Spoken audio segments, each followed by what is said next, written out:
And we are live. Tonight we are live from not the mansion as usual. Tonight we are live. I can't get this damn hat to stay straight on my head because of the camera angle and it's bothering me. But we are live from R&R Northport. That's right, folks. There are two R&Rs now. You thought I was a pain in the ass with the first one? Now I got two. So here we are. We're at the second one. We call it the Annex.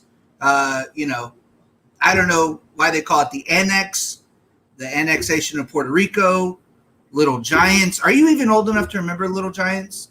I'm not. AJ? Okay, Payne. All right, I'm a big boomer. All right, so we are live tonight with my pal, AJ Spur. He writes for USA Today for the Roll Tidewire. And we are here. Well, he's not here. I am here at this beautiful Northport establishment. I'm going to give you. This is our new bar. Okay. I'm not going to say the name of the bar owner, little Irish guy. I'm not going to say his name. He said that we don't know how to run a bar,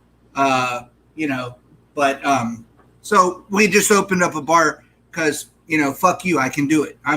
That's why I'm your favorite bar owner. So here we are. We're at R&R Northport.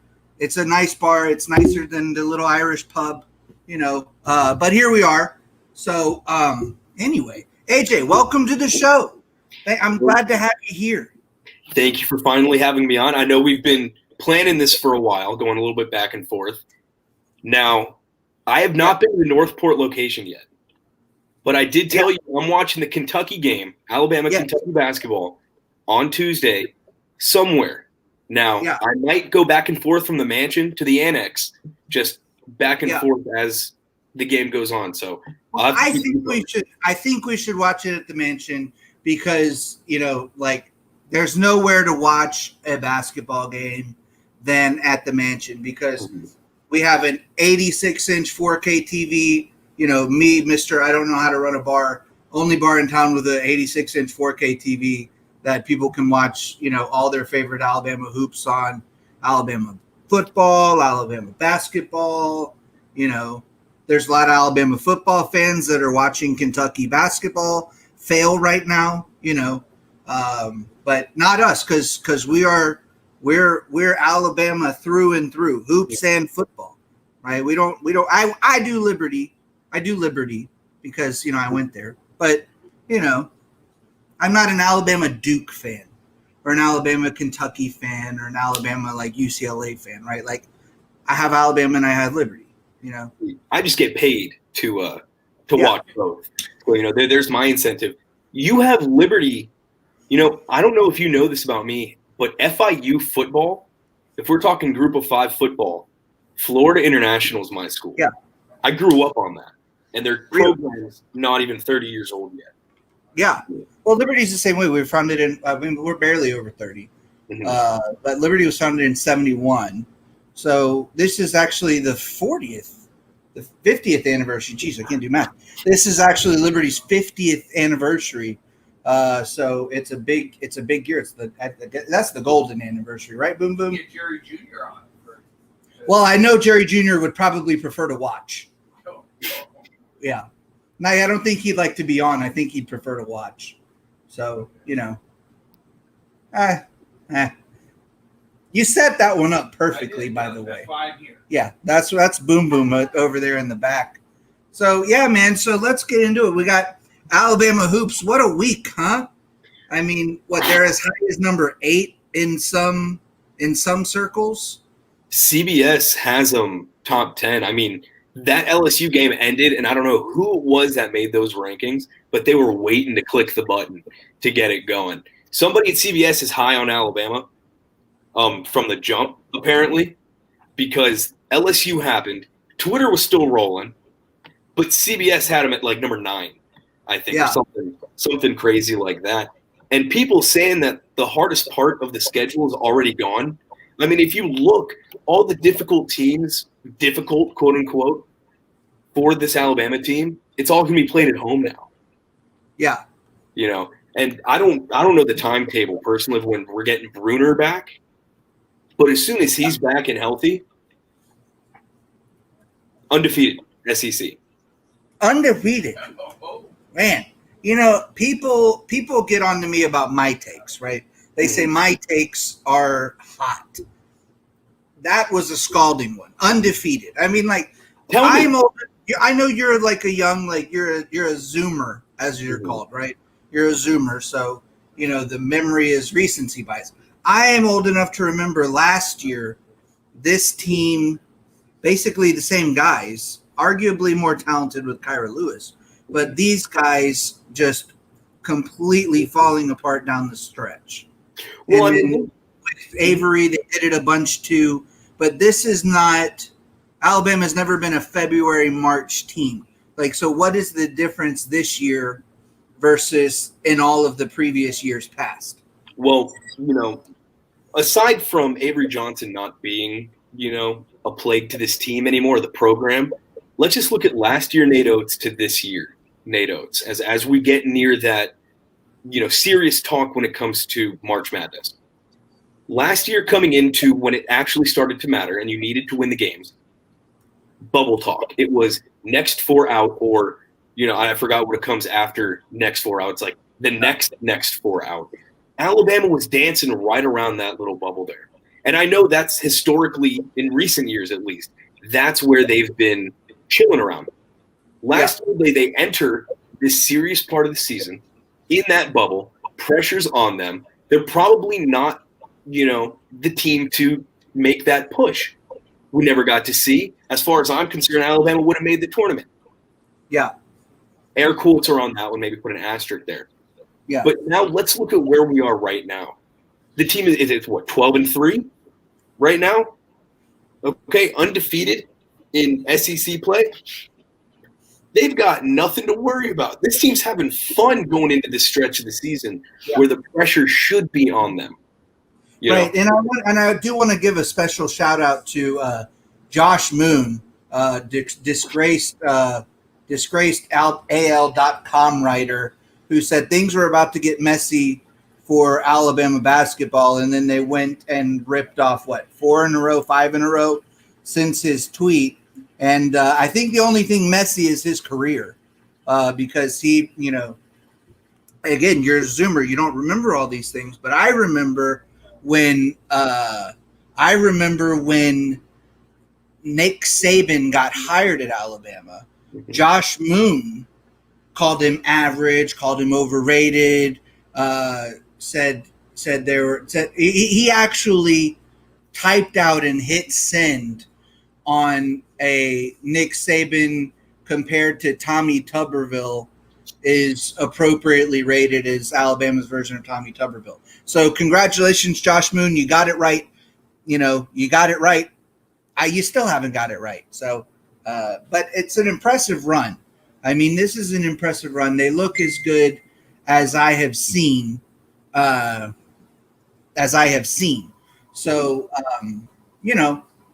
I'm excited. These players, they do seem to be a little different this year. It's, which is weird because I would expect them to be not as good this year because of all the COVID, they didn't get the full off season, and they didn't get that. I mean, it's been such a weird year for these college athletes. So they look different. It's weird because, and I want to touch on the fact that there was COVID this year. The offseason may look different, and a lot of teams are using the whole we didn't get a good chance to gel over the offseason. There wasn't a good time to build this chemistry that you would normally have going into the season and starting to look strong. I don't know. Nate Oates doesn't care. Nate Oates had COVID in the offseason. I think that they were doing things to get this team to at least feel comfortable around each other. This team, compared to last year, completely different look. Okay. Yeah. You come into this year, and it's wild because they lost Kyra Lewis, a lottery pick. And I was thinking about, somebody had asked me yesterday, what do you think this team would look like with Kyra? Would it be scarier? And I could not give them a straight answer because part of me wants to think, the team, how it looks right now, it's perfect how it is. Obviously, there are things you could do to tweak, make some things better here and there. But would Kyra Lewis have fit into, what Alabama's putting on the court right now? Is my question. I don't know. Would they be the same? I don't know. It's tough to say because you would want to have that guy on your team, right? I mean, like who says, I don't want Kyra Lewis on my team, right? Who says that, right? Nobody says that, right? Because the kid is just like he's the type of kid that could take a team like this, and not to say that they can't compete for a Final Four. That remains to be seen. But if you put Kyra Lewis on this team and they're playing at this level with Kyra, you're looking at this team and you're saying, "Oh my God, this team literally might win it all." Mm-hmm. And sure, they have the potential to do that.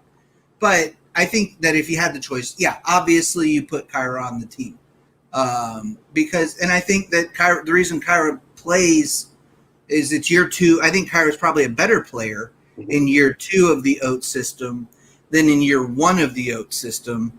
Because this is a completely different team than what he had with Avery with his boring ass tale of two halves self, which shout out Bruce Pearl for saying that last night. We all got a kick out of that. I was just about to ask if you had seen that. My thing though with this team is analytics. I love the numbers, love looking at that. But one thing I love is the eye test. A lot of people love to hate on the eye test. They think it's, a bunch of BS, especially when looking at draft prospects for this sport or that sport. This Alabama team has to pass every possible eye test, I would think. I mean, the culture, Nate Oates, the blue-collar culture, the blue-collar type of basketball that he's instilled with this program, it's in the second year now, okay? I think last year it was accepted by the team. I think the fans, accepted it. But I think now finally understood.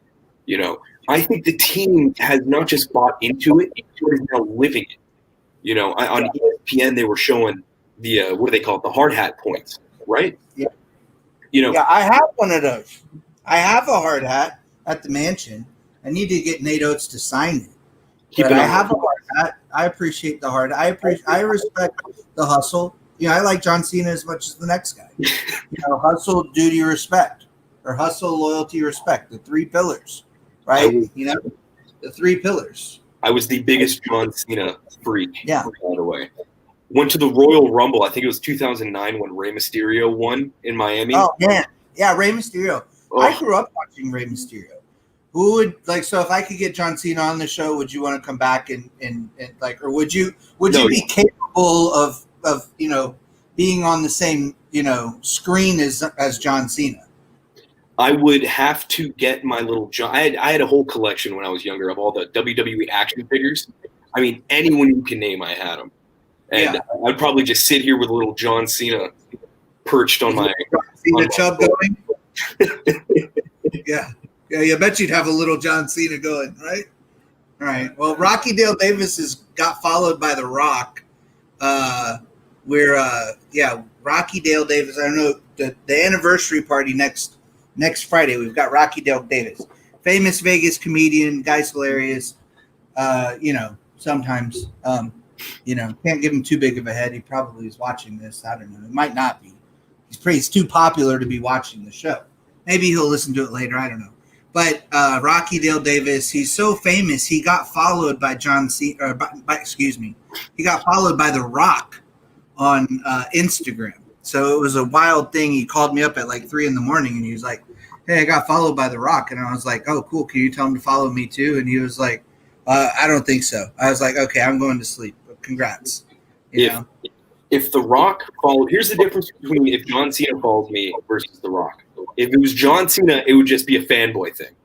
If it was The Rock, I would message him in an instant with a business venture about starting an XFL franchise in Birmingham. Hey, I remember the Iron. You remember the Iron? You know what? Just give me 1 second. Oh, I have something for you. Oh no. I always worry when they go off screen. Like, what if he comes back without clothes on? That'd be weird. Oh, good. Oh, whew. Oh, Trent Richardson. Wow. You found that thing better than Trent Richardson found the hole.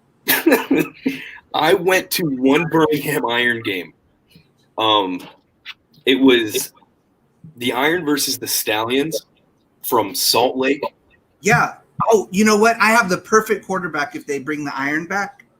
They could have Tua. He would fit perfectly in the XFL. It's been a great time on the show. Yeah. Reagan, thank you. I'm gonna have to get going. We can get into that if you want. I can talk. No. Let's talk hoops. We got a whole hour here. We're gonna get. Oh no, trust me. We're bringing up your Tua takes and how you think Tua is better than Mac Jones because we're going there. We are definitely going there, and I hope you're ready to stand in the paint, sir, because I'm coming in like Karl Malone on an underage girl for you. All right. So I have taken heat, and we'll get back to hoops, but I want you to know I've taken heat from both Alabama people and Miami Dolphins people on my Tua takes, just because I'm kind of where the crossroads meet right there, and it's almost at a point I might say something later that you would agree with. Shocking, yeah. On my Tua takes. Really? We'll get to that when you're ready. Okay. So all right. So Bama hoops, how far do you think they go? Sweet 16, Final Four, Elite 8. I mean, be realistic here. How far do you think they go? Do you think that they're beating like Gonzaga, Florida State? I saw them matched up with Liberty. I think they beat Liberty. I hate saying it, but I think they would. What do you think here? Now, realistically, where I'm kind of sitting at here is, do I think this team is equal to or better than the Auburn team that went to the Final Four? Okay. I want to say yes, but for some reason, I can't get past the Sweet 16. Yeah. I think that is where this team, I don't want to say hits a wall, but kind of meets a level of competition that maybe they wouldn't have faced. The SEC, I'm sitting here saying they'll go undefeated in the SEC. Surely maybe Tennessee next time they play, shows up. They know what to expect. Okay. Yeah. Let's just assume there's nobody in the SEC that can take down Alabama. All right. Cool. Win the tournament. Have a good time. Start March Madness overall. All right. Facing some teams equal to or of lesser caliber. I think right around the Sweet 16 is where Alabama will meet teams like Gonzaga. Yeah. All right. That, if they have a great game and they keep going, great. Yeah, I mean, if they shoot 74% and a half like they did LSU, I mean, if they do that, I mean, yeah, they're going to run with anybody, Well, I think that's the type of play it takes to beat a Gonzaga. I think you hit the nail right on the head. I think if they play consistently like how they played against LSU, we're looking at a Final Four team easily. But I think the issue is here, we don't see that level of play consistently throughout the season with Alabama, unless that was the first of many. Yeah. I'm with you. I hope, truthfully, I really do hope I hope they make it. I'm sure they will. I'm pretty confident they'll make it now. But I hope that people don't feel let down by a Sweet 16 run, because I hope that, like, if I had told you before the season, AJ, Alabama's going to the Sweet 16, they're going to lose, you would have been. I'm pretty sure you would have signed up for it. I don't know really anybody that wouldn't have signed up for a Sweet 16 run, So I hope, because Bama fans, they go kind of crazy on the basketball ones, go a little crazy with they set their expectations all the way up here, and then when they don't hit the expectations that nobody had for them, like it'd be like if my wife said I need 2 hours tonight, and I said, "Gee, sorry, babe," she was like, "I expect 2 hours," and I was like, "Well, it wasn't much, but it was honest work,"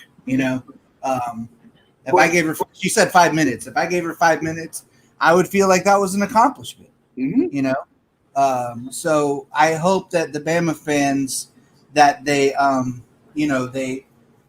if they do, even going, I feel like even going was really the bar for this season. Coming into it, it was like, beat some teams, win some games, let's make the tournament, and we'll be happy. So I hope that, like, when they make the tournament, and then whatever happens in the tournament, I hope that their expectations are managed. Well, and I think this is where just Alabama as a whole, the fan base, is, kind of held back by the success of the football program. Okay. Alabama last year, 2 losses with a win in the Citrus Bowl over Michigan. People were pissed. I mean, pissed. Yeah. Now, okay, they normally, as people on Twitter would call them FOGs, okay, they want nothing to do with basketball. Now they get a taste of what they're used to with football in consistent winning, high level of play, success. And the second they don't get it, even though, normal basketball fans for Alabama would have seen a Sweet 16 run and been more than content with that, they're going to be pissed. And that's just because their expectations are not leveled with that of Alabama basketball. They're accustomed to the football side of things. Yeah. So I think blessing and a curse with that one. Yeah, I think so. They just, a lot of the, it's kind, and it's weird too, because where, like, these Kentucky basketball fans, the Alabama football, Kentucky basketball fans, what do you do if you're an Alabama football and a Kentucky basketball fan this season? It's kind of weird. You had a good, do you come back to Alabama hoops? I don't know. Are they allowed back in if they were Kentucky or Duke, basketball fans? I don't know. I may need to leave that one up to Luke. Okay, he might need to determine some sort of test someone can take to get back into the Alabama fan base for that. But that's not my place to judge for that. Yeah, it's weird. I don't know. So anyway, so we're gonna go. So Bama hoops. So your final prediction for Bama hoops? 2 more losses. I'll be generous. 2 losses. 2 losses. That'll put them at what? 5 for the season? No, 5 for the season. 5. Where they got 3 now? Yeah. Okay, so 5 losses for the season. That'd be pretty good. To be like what? 27-5? Something like that? I think that's realistic. And how are they do in the tournament? Like I said, the furthest I can see them going is Sweet 16. I'll stick with that. I'll stick with Sweet 16. Okay, so do they win the SEC or the SEC tournament? I think they win the SEC regular season. I think the tournament it's a toss-up. Okay, I'm not going to say between Alabama and Tennessee or Missouri or anything like that. I think that's one of those things where it takes one great game from another team or one bad game from Alabama to spoil it all. So I don't know. I'm not comfortable saying 100% Alabama will win the SEC tournament. Yeah. Okay. That's fair. That's fair. All right. So we've got Alabama going to the Sweet 16, winning the SEC regular season, and then probably top 3 in the SEC tournament. I can go with that. And then they build on it and go next year, hopefully further. Yeah. You know? Yeah. That's the goal. You're always trying to go deeper. You're always trying to go deeper. Always throughout life, you're always trying to go deeper. So Alabama. I'm getting found right now for not puffing on something. I know you need it. You need a cigar. He's gonna be smoking at the mansion on Tuesday when we watch. Tuesday I'll be over there if they want to see me puffing on something. Just slide over on Tuesday. But like I was telling you, Reagan, I'm in quarantine right now just because of exposure. Yeah, and work makes me quarantine. Even I tested negative and everything. So as soon as what is it? I think it's Monday. I think Monday is my. And I'm laughing at these comments. I'm Danny says, "Oh yeah, baby, got to go deep." He knows. That's why he works here. He gets it. I'm smoking tonight. I've got an LFD, the Oro Tubo. It comes in a gold tube. It's an amazing cigar. We got them at the mansion. We got them at Northport. If you haven't tried it, you should try it. We love LFD. I'm repping a Foundation Cigars hat. We love the Tabernacle, the Charter Oaks, the Highclere Castles, the Way Wednesdays, and then some people like the Upsetters. That's a popular cigar. So that's what all we got going on. And I'm obviously always repping the mansion. So people have been asking what's going on with my Illuminati looking hat. So all right, so let's go shift gears a little bit. Let's talk about Alabama football. Actually, let's not talk about Alabama football. What are they going to do? Right? Alabama's going to win it next year. We talked about Alabama football. So draft stocks. There's been a lot of talk about Devontae Smith. You guys might have heard about him. He's the most. He has been the most awarded wide receiver in history. Right, the guy has won more awards than any wide receiver in history. And there are a lot of wide receivers out there that were really good in college. Peter Warrick, Randy Moss, Megatron, Woodson, all these guys. Smitty outdid them all. And somebody had him at like the 9th or 10th best wide receiver coming out of college this year. Like recently they had that? Yeah, there was a guy that had it. And then somebody had him the 3rd best between Jamar Chase, who opted out this season, and Jalen Waddle. Mm-hmm. How does that sit with you? Here's the thing, and I wrote about a mock draft today. And for some reason, I'm seeing a lot of Jamar Chase's being the wide receiver 1 for this draft class. Jamar Chase is a great wide receiver. I don't think you can go wrong with Jamar, Devontae, or Waddle. I think Waddle out of those 3 is the most different. I think you can kind of group Chase and Smith together as far as the type of wide receiver they are. Yeah. But I think it's absurd to not say Devontae or Jamar, fighting for the top spot. Right. Personally, I think it's a matter of preference at that point. And then, whoever's number 2, and then you got Waddle at number 3. I just think personally, the type of wide receiver he is, I don't think you can list him as wide receiver 1. But I think all 3 of them are gone before pick number 15. Yeah, I think so. I could see Waddle lasting longer, Mm-hmm. I could see Waddle lasting longer. I've seen all 3 top 10. All today I've been scouring mock drafts. All 3 of them have been going top 10 in recent mocks. I don't think that's reasonable. I think trades are going to happen. I think one of them is going to be pushed out. But I think it's not unfair to think that at least Chase and Smith will be going top 10. Yeah. Okay. So who? So you're a Dolphins fan. There are a lot of Dolphins fans that only watch the Dolphins in the past year. So if you're a Dolphins guy, you got what, 3 picks in the first round? 2 in the there's the 3rd overall pick, the 18th, and then the 35th. Yeah. overall. Okay. So basically 3 first rounders, right? Yeah. So would you trade those picks? Would you trade those picks for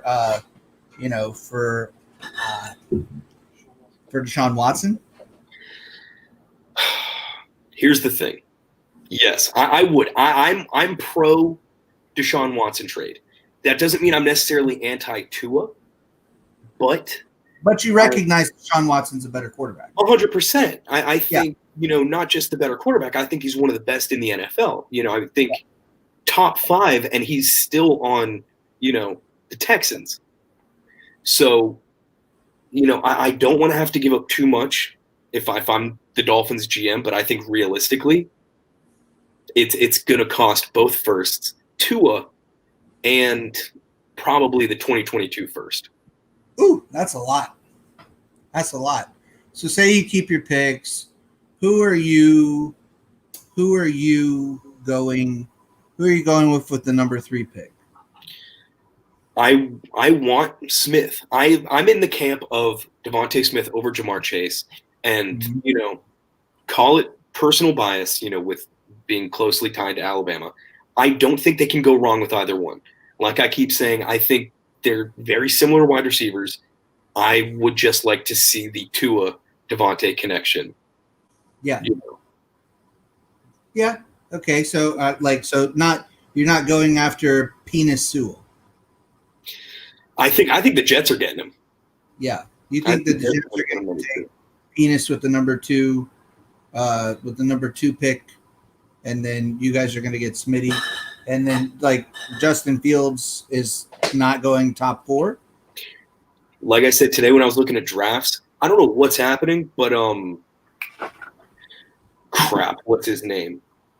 BYU. Oh yeah, the guy. Yeah, I watched him play. I watched him play versus Coastal, and he sucked. He's moving into QB2 spot in some drafts, which I don't get. Yeah, I don't even think he's QB3, but Zach Wilson. That's it. I don't know why that took me so long to remember. But I don't understand that one. I mean, I literally watched the man play. Man, it's like Josh Rosen, right? Mm-hmm. These same people that are telling me, Mac Jones is a late first rounder are the same ones that told me Josh Rosen was really the best quarterback in the draft. And, it's did you watch Josh Rosen play at UCLA? I did. It wasn't great, in this, and I thought it was stupid when they said Mac Jones is barely their first round talent. I mean, the man literally was only the best quarterback in Alabama's history. I mean, and at this point, AJ, you can't argue it. It's impossible to argue. But Mac Jones is the best quarterback that Alabama's ever had. I mean, he had the highest rated season on an only SEC schedule, and they're saying late first rounder, maybe second day pick. I don't think so. Here's the thing, and I'm going to, concede. Mac Jones, as far as their time at Alabama was concerned, in their one season, let's just put Mac's one season against Tua's best. Yes. Mac played better last year. Listen, all right. I think Mac Jones is falling victim to the hype behind Trevor Lawrence. Okay. Mm-hmm. Is Mac Jones, capable of taking over the number 1 overall pick? No. Yeah. You think Mac Jones is worthy of number 1 overall? I mean, think about it. Would I rather have a man who has long hair and puts on women's clothes and shakes his ass on video as the number 1 pick, or a bona fide man's man who chiefs an upsetter with his shirt off and his dad bod. Yeah, I'll take Mac Jones over Trevor Lawrence. Yes, sir, I would. Okay, let's think about it this way. Mac Jones, as far as his ability to start a franchise over, I know you're not a Jags fan. You really want Mac to be at the helm of your rebuild? It depends. I mean, like, it depends on this. It depends on the. I think it depends on the team, obviously. Like, absolutely. Like, if I was the Bucks, I'd so much rather, like, and I'm a Bucks fan. I'd love it if the Bucks drafted Mac Jones to be the guy that takes over for Brady. I absolutely think he can. I think Mac Jones. I think he has. I think he's incredibly talented. Throws as good a deep ball as anybody. But I think the problem is we are so typecast on our quarterbacks that we literally look at a kid and we say, "Oh, he looks like an NFL quarterback," right? That was the big thing with Josh Rosen, Mitch Trubisky, right? They loved Mitch Trubisky, right? Mitch Trubisky looks like an NFL quarterback. And it's like, okay, so because he's 6'5" white and, has a pretty arm motion, who cares what he actually does with the ball when he throws it? But hey, like, his mechanics, they're great. Well, you just described Josh Allen. I want you to know that's also who you just described. Yeah, but Josh Allen also, I could see it with Josh Allen. He had a crazy high percentage. Like, he played well, even though he didn't play, for a good team. He still played well, and and he had good coaching too. I think that's another big thing is you got to have good coaching wherever you're going. Josh Allen, he had Brian Dable, and then it still took him having a receiver. He had to, they had to go get Diggs for him, and that made a huge difference. So, I do think Mac Jones has a good career. He had a great team. Yeah, you're right, Sam. He had a great team. And so I like, but I think Mac Jones can be the same way. If you put him on a good team, I think Mac Jones will be great. If he has to be the guy, I don't know, because I don't know about in today's NFL, if you have to be the guy and you don't have anybody else, like even Brady couldn't do it in New England with no wide receivers and no running back. I think those days are kind of over. My thing right now is, and I'm going to meet you in the middle here with the Mac thing.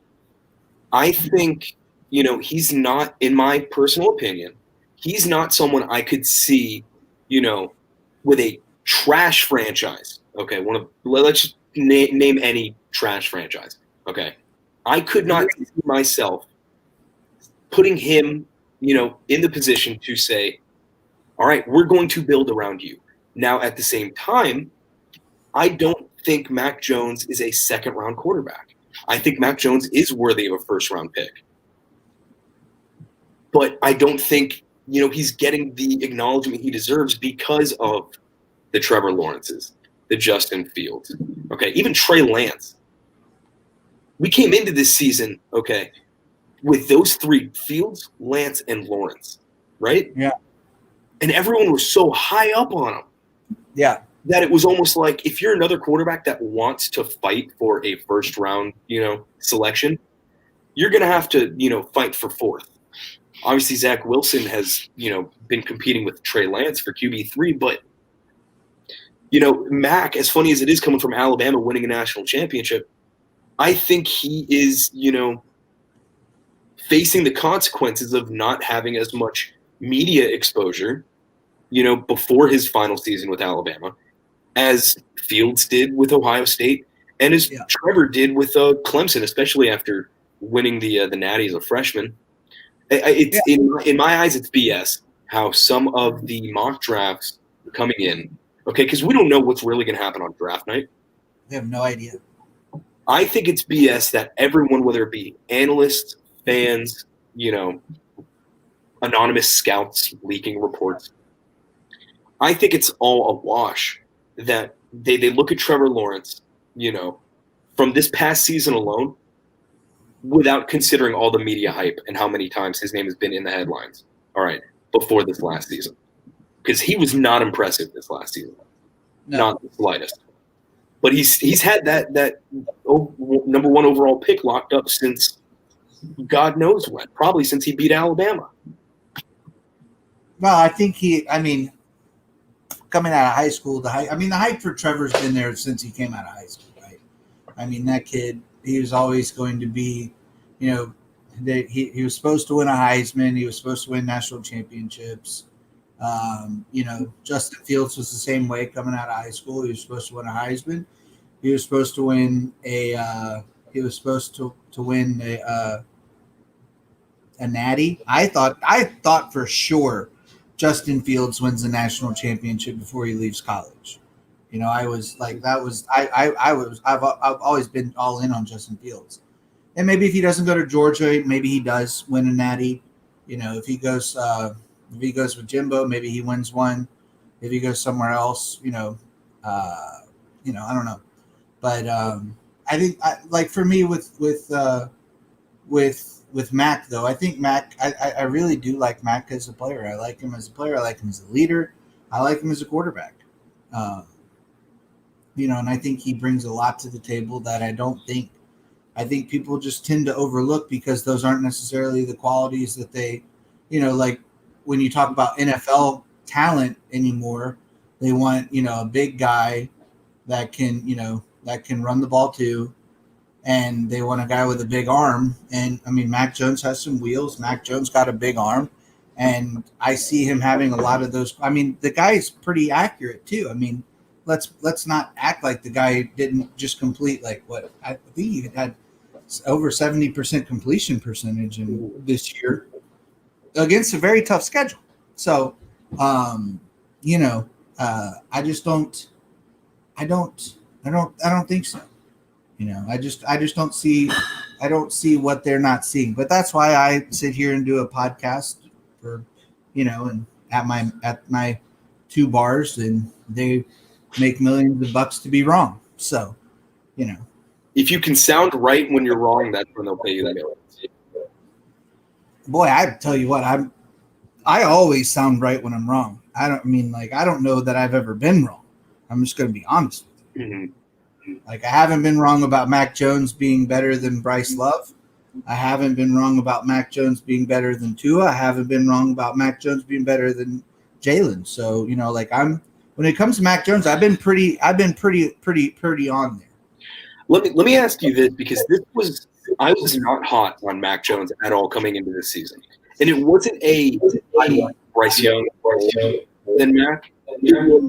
What I saw from one of the bigger games that he had to play in when Tua went down in 2019, I did not see the same Mac Jones that we saw during the 2020 season. I don't know what happened during the offseason. Be honest, during Auburn, the Iron Bowl in 2019. Okay. Did you think Mac Jones actually looked like a worthy quarterback for Alabama during that game? Yes, I did. Yeah, I did. He had one bad interception, and then he had the one pick six, where it hit Najee in the back, and then that's bad luck, right? If Najee turns around, that's 6. The game's different. They probably win. But I didn't see. But I thought he looked really good. He looked really good against Michigan in the bowl game. And, so I always thought that he was going to be a good quarterback. And I didn't want Bryce this year.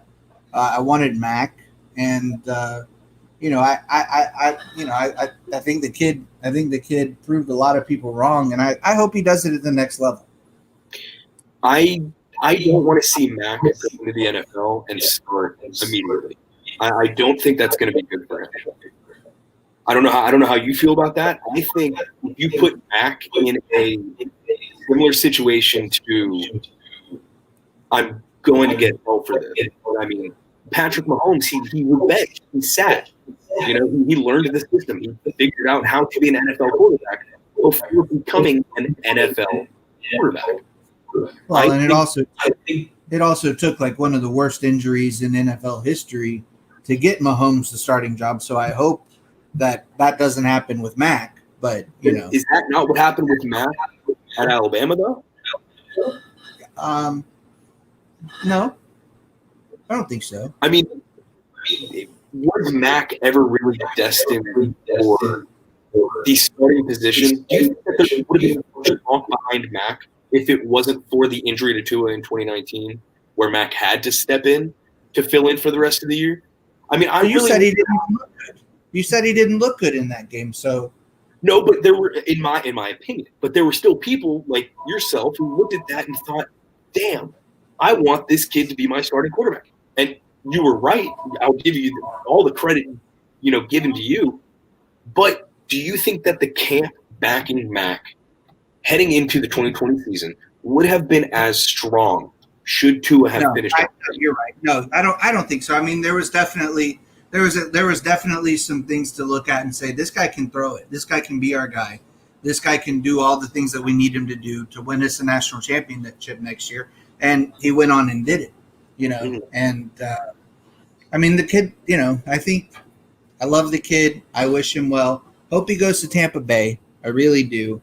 I'd love to see him follow up Brady. So anyway, whoever comes in next year, whoever the starter is next year, probably Bryce.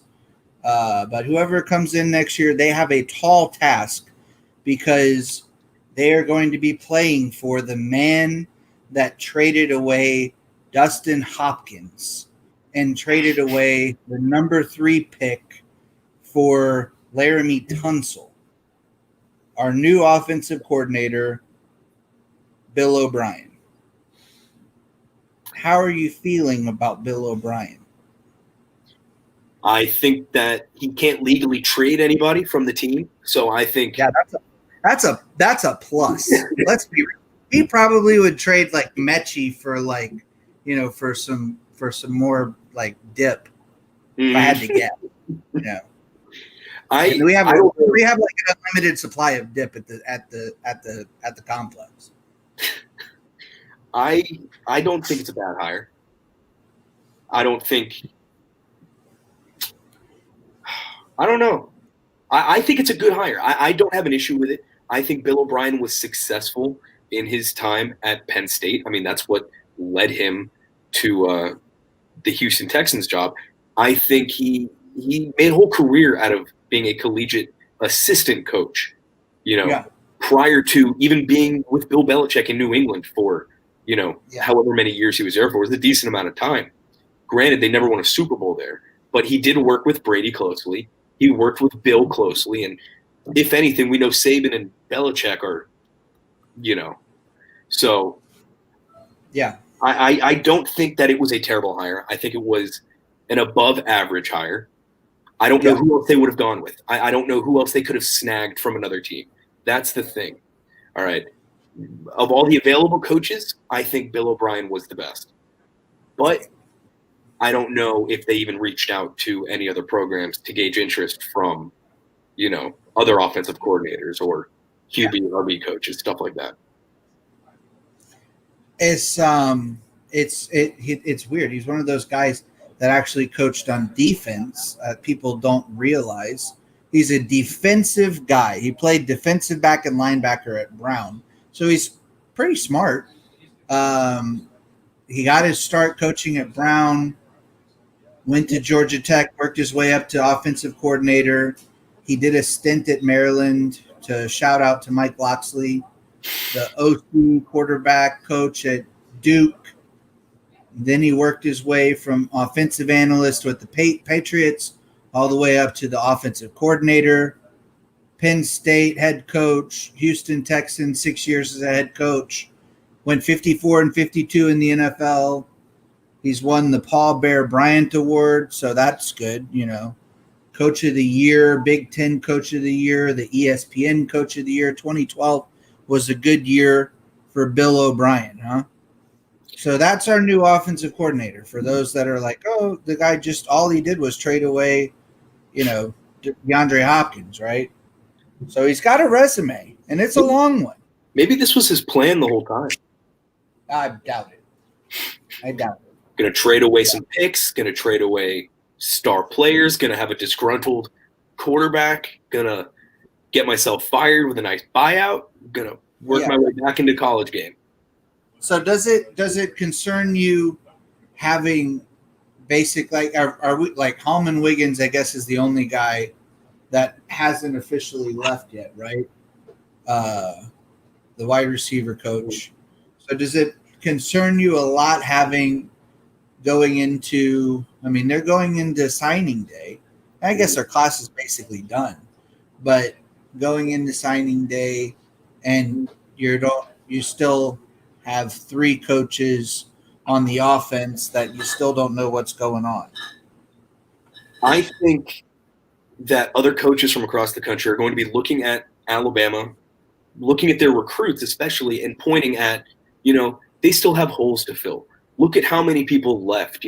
Did Sark recruit you? Do you still want to go there? He's not there anymore. I think that Saban is the X factor here. I don't think it's a matter of, rebuilding or reloading.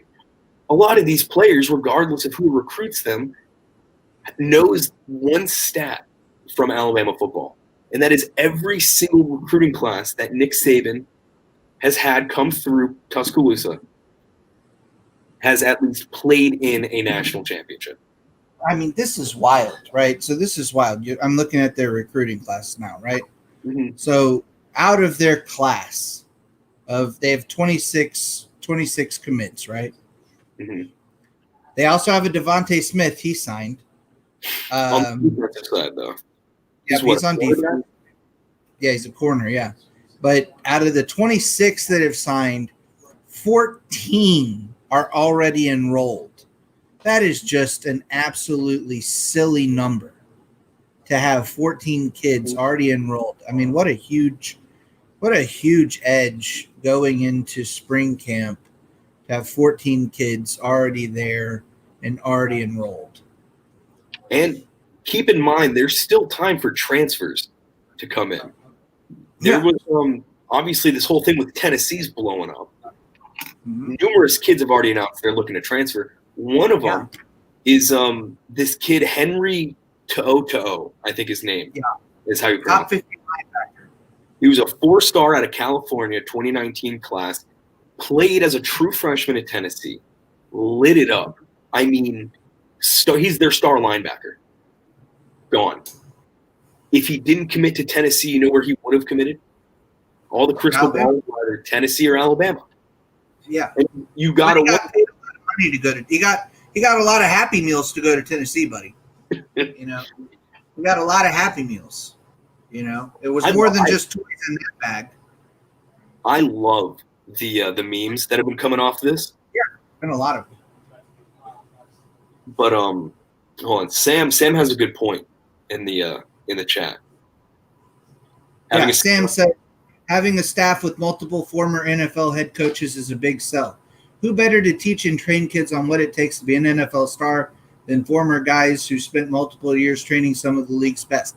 That's a good point. You're looking at Alabama's now they'll have 2, as far as we know, they'll have 2 NFL head coaches as assistant coaches. That's crazy. Where do you see that? Where else but Nick Saban do you see former NFL head coaches as assistant coaches? And the thing is, and first of all, Bill O'Brien's also the quarterback's coach now for Alabama. That's fine. All right, Bill O'Brien's great, has success in college before. Doug Marrone, I think is going to have a bigger impact. Flailing the whole former NFL coach. You're not looking at an offensive coordinator. You're saying I just went from an NFL head coach to here. All right. Yeah. From the outside looking in, that looks like, okay, this guy just got a massive demotion. All right. He's not only, Right. No longer a head coach, but he's a collegiate offensive line coach.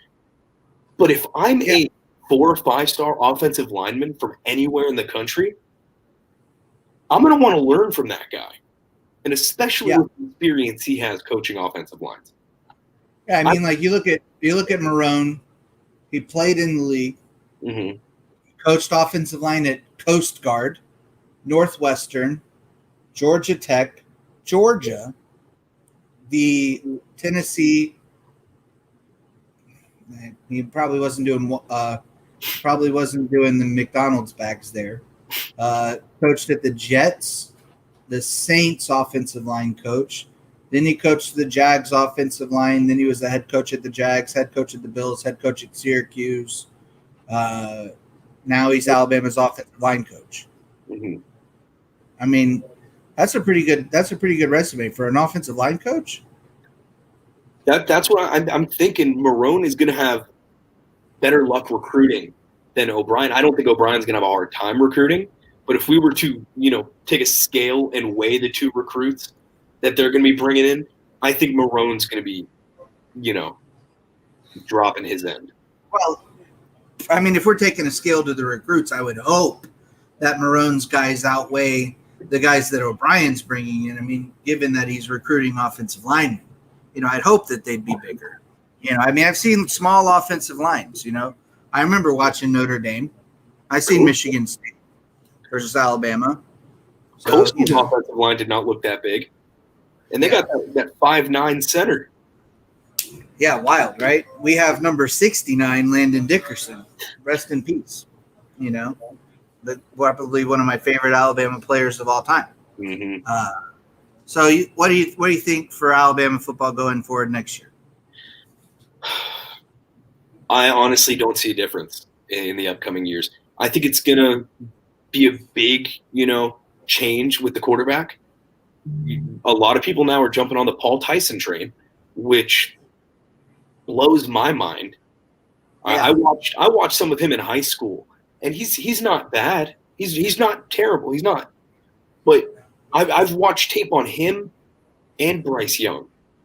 And whether you like Bryce Young's style of play or not, there's no disagreeing that I think Bryce Young is far and away better than Paul Tyson. Yeah. So I'm with you. I mean, Bryce Young, he's coming out of Mater Day? Yeah. That's where he played, right? Mm-hmm. And now, 5-star kid, Cali kid, lots of good quarterbacks from California. There was also Chris Ricks out of California, who was also a 5-star kid, not such a good quarterback. So I think the expectations for Bryce Love are pretty high going into the Bryce Love. Yeah, he's got, you know what? Yeah, I call him Bryce Love. I get it. I know it makes people mad, but he's going to have a chance to, for me to pronounce his last name right. And when he proves he has to earn the right to have his name pronounced correctly. Yeah, I think so. Yeah, because I'm doing this thing now. Doing this thing where I'm not doing the weird pronunciations. Because I had a guy that came in the other day, and he came in, and he was he was kind of a redneck.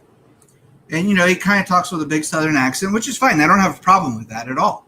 But when you have like a thick Southern accent and then you're talking about cigars and he goes, yeah, you're like, hi, how are you? How's your day going? Oh, pretty good. Oh, okay. Well, like, what are you going to smoke today? And I'm like, I ain't real sure. But I think I'd like a Romeo y Julieta and possibly Monte Cristo and a Cohiba. And I'm like, how did you go from ain't doing bad now you can correctly pronounce Spanish words and Spanish, pronunciations correctly. So I have decided, it's part of my New Year's resolution, to just pronounce things the way that they're, phonetically supposed to be pronounced. Like, I'm not calling it filet mignon anymore. I'm calling it filet mignon. We have Corojo cigars. I'm calling them Corojos. I'm just going to go straight on the phonetic pronunciation. And Bryce Love, got to earn it.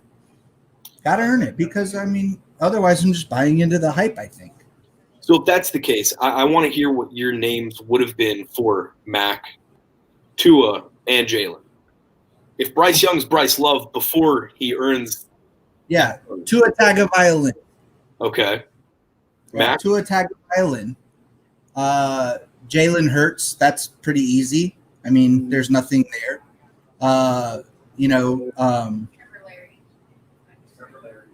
Trevor Larry. Yeah, Trevor Larry. It's Mike Jones. Mike Jones. You got to be careful when you're saying that. You remember, Fluff almost caught a case. Yeah, noted COVID survivor, Alabama quarterback, Mike Jones. I remember. I was there. I saw it. Najee Harris, Devontae Smith, Jalen Waddle. A lot of the guys, Landon Dickerson, Alabama had a lot of just normal names this year. It was kind of refreshing, right? There wasn't any like, oh my God, we're going to have to worry about how we pronounce the name right. It was like, oh, Alabama quarterback, Mac Jones, Alabama wide receiver, Devontae Smith. It was nice. It was easy. Because I know the announcers out there had to be going oh God, I hope I don't mispronounce Tua's name on TV. The Dolphins, that's a tough. They're still having a hard time. Yeah, just call him Tua, right? Just call him Tua. So, all right. So we're about out of time here. I've had a great time here. I hope you've had a great time. Didn't have a long time, but we had a good time. So final thoughts on the show, Tide Hoops, whatever you want to talk about here. Final thought I'm going to do basketball. I think watch out for this team to win the regular season. I'm just going to reiterate here. Win the regular season, top 3 in the tournament, Sweet 16 at most for me. Yeah. As far as the tournament's concerned, maybe more, but I don't want to have to be yelled at on Twitter like I do on any other day. So, boy, they yell. I have had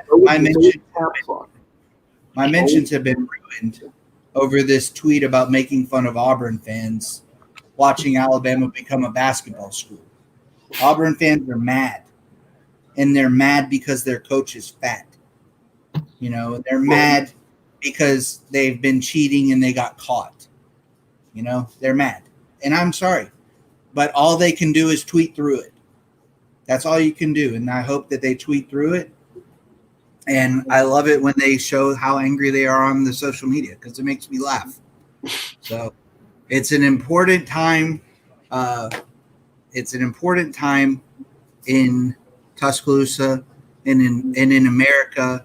And it's a very important time for our country. And there are a lot of things going on. And the most important thing going on right now is Alabama is beating your ass in football and basketball. And just wait till baseball happens because we're coming for your ass in baseball too and softball. What would it be like if Alabama won 4 national championships in a year between football, basketball, baseball, and softball? Which one do you think Alabama fans would be most excited about? It's got to be baseball. Well, I think most Alabama fans, they'd be the most excited about football because there are so many Bama fans that are just football. But I think football, though. I think to me it'd be baseball or basketball. Mm-hmm. Probably basketball because there'd be more fans for basketball, but I think baseball would probably be the coolest. Yeah. You know, being a big baseball guy, I like baseball a lot more, and I think Omaha is just so cool. The whole NCAA baseball tournament, I think that's just so. But I don't know.